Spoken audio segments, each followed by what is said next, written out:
주님께서 여러분과 함께 또한 사제의 영과 함께 마테오가 전한 거룩한 복음입니다. 주님 영광 받으소서. 그 무렵 예수님께서 베드로와 야고보와 그의 동생 요한만 따로 데리고 높은 산에 오르셨다. 그리고 그들 앞에서 모습이 변하셨는데 그분의 얼굴은 해처럼 빛나고 그분의 옷은 빛처럼 하얘졌다. 그때 모세와 엘리야가 그들 앞에 나타나 예수님과 이야기를 나누었다. 그러자 베드로가 나서서 예수님께 말하였다. 주님, 저희가 여기에서 지내면 좋겠습니다. 원하시면 제가 초막셋을 지어 하나는 주님께, 하나는 모세께, 또 하나는 엘리야께 드리겠습니다. 베드로가 말을 채 끝내기도 전에 빛나는 구름이 그들을 덮었다. 그리고 구름 속에서 이는 내가 사랑하는 아들, 내 마음에 드는 아들이니 너희는 그의 말을 들어라 하는 소리가 났다. 이 소리를 들은 제자들은 얼굴을 땅에 대고 엎드린 채 몹시 두려워하였다. 예수님께서 다가오시어 그들에게 손을 대시며 일어나라, 그리고 두려워하지 마라 하고 이르셨다. 그들이 눈을 들어보니 예수님 외에는 아무도 보이지 않았다. 그들이 산에서 내려올 때 예수님께서 그들에게 사람의 아들이 죽은 이들 가운데에서 되살아날 때까지 지금 본 것을 아무에게도 말하지 마라 하고 명령하셨다. 주님의 말씀입니다. 그리스도님 찬미합니다.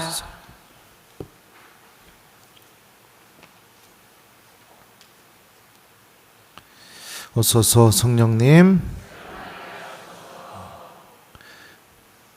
이는 내가 사랑하는 아들, 내 마음에 드는 아들이니 너희는 그의 말을 들어라. 안녕하세요. 예, 날씨가 더운데 미사에 나오시네요. 고생이 많아요. 그래요. 오늘 미사 오신 분들 한 분 한 분 주님께서 많은 은총을 내려주시길 빕니다. 예, 이뻐라. 여러분들도 잘 아시는 것처럼 제 어머니는 국민학교를 중퇴하셨어요. 근데 저에게 아주 중요한 일이 있을 때, 예를 들면 군대에 입대할 때, 또 로마로 유학 갔을 때, 그때였던 것 같네요. 네, 2번. 이미 편지 보신 분들은 아시겠지만 맞춤법 다 틀리고 삐뚤삐뚤한 글씨로 그렇게 편지를 적어서 손에 쥐어주셨습니다. 아들이 내 품을 떠나는 순간에요.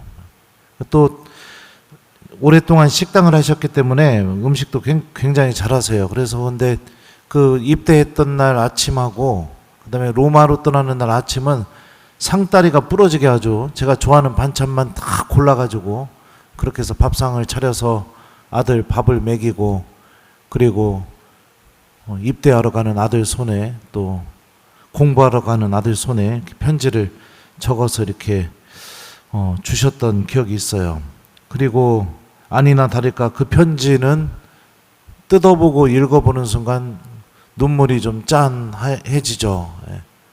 근데 참 신기한 건 뭐냐면 군 생활할 때도 엄마가 써줬던 그 편지가 제 관물대에 고스란히 있으면서 힘들고 어려울 때마다 그 편지를 읽으면 그게 막 힘이 솟는 거예요. 또 로마에서 유학할 때 언어적인 한계, 저의 능력의 한계, 또 여러 가지 한계를 느껴서 이제는 진짜 못하겠다 이런 순간이 들 때 엄마가 써줬던 편지, 그 삐뚤삐뚤하고 맞춤법 다 틀린 그 편지, 그거 천천히 읽어보게 되면 마음이 그렇더라고요. 내가 이러면 안 되지. 내가 이러면 안 되지. 그리고 다시 힘을 내서 그 어려운 일들을 이겨낼 수 있게 되는 그런 체험을 이렇게 하게 됐습니다. 여러분들도 아마 그러실 겁니다. 내가 사랑하는 사람이 나의 곁을 떠난다. 그러면은 아마도 그 사람과 하는 마지막 그 순간의 만남은 다른 어느 때보다도 진심이 담겨 있고 다른 어느 때보다도 그 사람에 대한 애정과 사랑이 담겨 있겠죠. 예. 떠나는 날 잔소리하는 사람은 없을 겁니다. 떠나는 날 예전에 서운했던 거 얘기 쫙 꺼내면서 내가 이것도 서운했고 저것도 서운했고 저것도 서운했어. 그래, 잘 가라. 이렇게 얘기하는 사람은 없을 거예요. 그죠? 나의 마음속에 있는 모든 사랑을 쥐어짜서, 내 마음 안에 있는 모든 진심을 쥐어짜서 말과 행동으로 보여줄 겁니다. 예수님도 마찬가지였던 것 같아요. 오늘 복음에서 보면 예수님은 당신의 영광스러운 모습을 제자들에게 보여줍니다. 왜 보여주셨을까요? 제자들과 떠나는 이 길이 어디를 향하는 길이었을까요? 예루살렘으로 향하는 길이었습니다. 그 예루살렘에서 제자들을, 또 예수님을 기다리고 있는 건 무엇이었을까요? 십자가의 죽음과 부활이었습니다. 오늘 복음은 마태복음 17장인데요. 16장에서 베드로의 신앙 고백이 있었고, 신앙 고백 다음에 예수님께서 첫 번째로 순환 예고를 하십니다. 그리고 베드로는 맙소사 주님, 그런 일은 절대로 일어나서 안 됩니다, 이러면서 예수님을 막았던 이야기가 있어요. 그리고 나서 그 다음 장면이 오늘 복음입니다. 당신의 진심, 당신의 진짜 모습, 당신의 본 모습, 그걸 보여준 이유가 뭘까요? 오늘 미사 때 좀 이따가 읽혀질 감사송을 읽어보면 그 이유가 뭔지를 알 수 있습니다.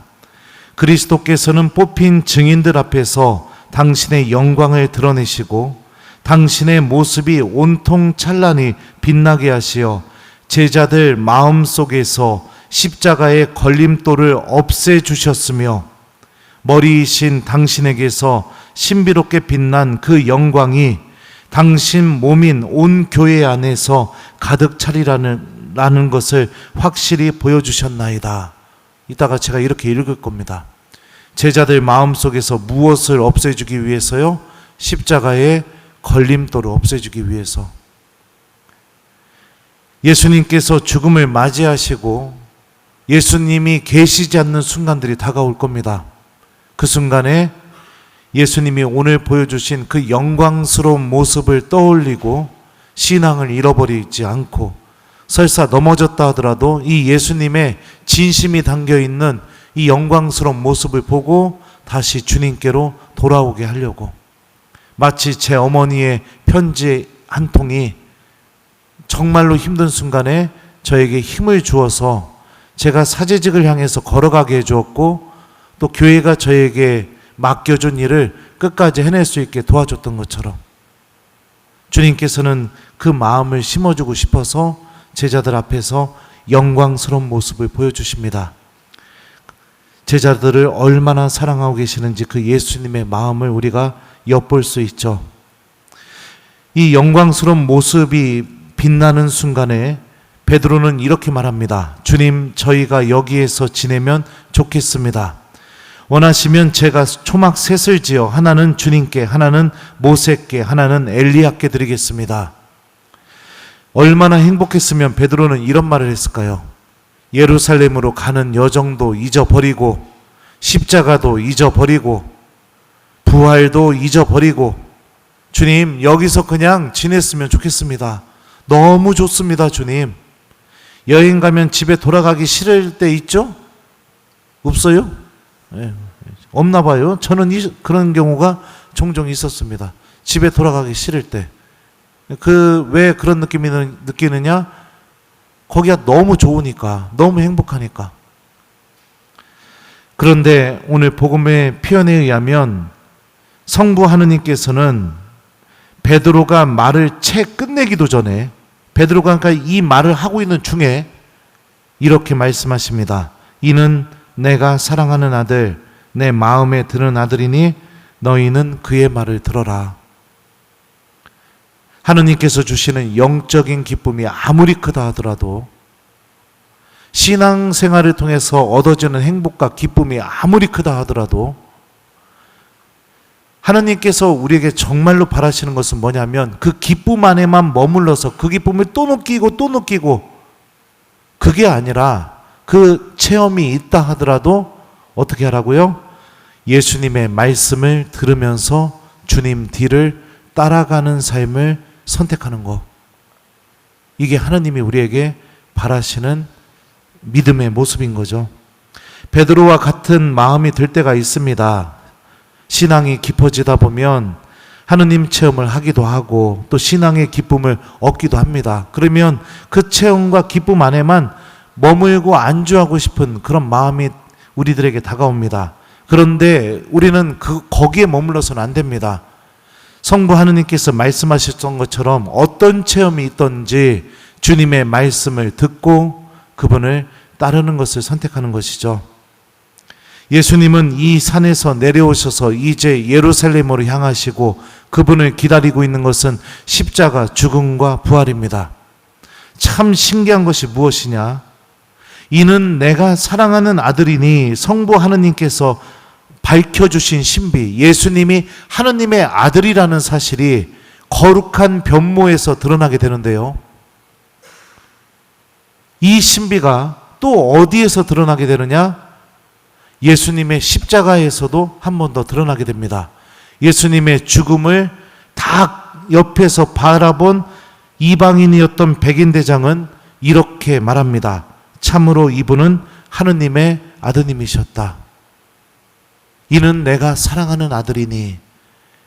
예수님이 하느님의 아드님이라는 신비가 거룩한 변모에서 드러나고 그 사랑하는 아드님께서 하느님의 뜻에 온전히 순종하면서 십자가에서 죽음을 맞이하는 순간 이방인이었던 백인대장의 입을 통해서 다시 한번 고백되고 있죠. 참으로 이분은 하느님의 아드님이셨다. 주님의 빛나는 모습, 주님의 영광스러운 모습을 우리가 어디에서 발견할 수 있는지 마태복음은 알려줍니다. 그 영광스럽고 빛나는 모습은 다른 곳이 아닌 그분이 나를 살리기 위해, 그분이 나를 용서하기 위해, 그분이 나를 하느님 나라로 데리고 가기 위해 당신의 모든 생명을 다 바쳐서 하느님의 뜻을 이루어 주신 바로 십자가죠. 십자가 안에서 우리는 주님의 빛나는 모습을 볼 수 있고 십자가 안에서 주님의 영광스러운 모습을 볼 수 있습니다. 참 아이러니합니다. 그런데 우리도 삶을 살다 보면 그렇습니다. 어머니의 휘어진 다리를 볼 때 어머니의 진짜 사랑이 느껴지게 되죠. 아버지의 굽은 어깨를 보게 되었을 때 가정을 살리기 위해 희생한 아버지의 그 진짜 희생하는 마음이 보이게 됩니다. 엄마의 주름살과 굳은 살을 보게 되었을 때 우리 엄마 늙었네, 못생겨졌네, 이것도 보이지만 그 이면에 나를 얼마나 사랑하시는지 그 사랑, 진짜 사랑이 그게 보이게 되죠. 믿음이 있는 이들은 십자가 안에서 주님의 빛나는 모습을 다시 보게 됩니다. 믿음이 있는 이들은 고통 안에서 나를 붙잡고 계시고 나를 회개시키고 당신을 찾게 만드시고 당신께 매달리게 만들고 당신밖에 없음을 깨닫게 만드시는 그 하느님의 아픈 사랑의 교육 방법, 그걸 통해 나를 사랑하고 계시는 그 하느님을 바라보게 되죠. 진짜로 믿음이 있는 이들은요. 사랑하는 교회 여러분들, 우리 모두 빛나는 예수님, 영광스러운 예수님을 이 신앙을 통해서 바라보게 될 것입니다. 일상의 삶 안에서 십자가를 통해서도 바라보게 되고요. 또 삶을 다 맞이한 뒤에 하느님을 만나는 그 순간 오늘 복음이 증언하는 그 빛나고 영광스러운 예수님을 바라보게 되겠죠. 오늘 교구에서 선배 신부님 한 분이 돌아가셔서 장례 미사가 있었습니다. 동창 신부님께서 고별사를 하시는데 울먹울먹이면서 고별사 안에서 이렇게 말씀하시더라고요. 오늘이 주님 거룩한 변모축일인데 오늘 주님께 가니 그 빛나는 얼굴을 나보다 자네가 먼저 보게 되겠다고, 거기에 가서도 우리 교회와 사제들을 위해서 기도해 달라고, 그러면서 잘 가게 하면서 이름을 딱 부르는데 저도 마음이 좀 울컥하더라고요. 우리 모두 예외 없이 빛나는 주님을 바라보게 될 겁니다. 그러니 성부 하느님의 말씀대로 좋은 일이 있던 나쁜 일이 있던 신앙의 기쁨이 있던 아니면 무감각함이 있던 그 모든 것에 대한 집착을 내려놓고 하느님께서 사랑하시는 아드님이신 예수님의 말씀을 들으며 우리들도 주님의 뒤를 따라 하루하루 그 말씀이 인도해 주는 대로 걸어가는 신앙인이 되었으면 좋겠습니다. 그렇게 될 때 우리는 어느 순간 이방인이었던 백인대장이 했던 그 고백을 십자가를 바라볼 때마다 내 몸에 십자성호가 그어질 때마다 우리도 하게 될 겁니다. 예수님의 성체를 받아 모실 때마다 우리는 빛나는 그 예수님을 다시 바라보게 되겠죠. 성전에 들어와 이 성전 앞에 걸려있는 십자가를 바라보는 순간 그 영광스러운 주님을 바라보면서 내가 주님을 따라가고 있는 사람이라는 것을 나의 정체성을 다시 회복하게 될 겁니다. 그리고 마지막 날에는 우리들도 오늘 일독서가 고백하는 것처럼 사람의 아들에게 영광과 통치권과 나라와 이 모든 게 주어졌고 모든 민족이 이 사람의 아들을 찬양하고 흠숭한다고 되어 있는 것처럼 우리들도 하느님의 자녀로서 수많은 성인 성녀들과 함께 빛나는 예수님을 바라보며 그분의 영광스러운 모습을 바라보고 찬양하고 영원한 행복 안에 머무게 될 겁니다.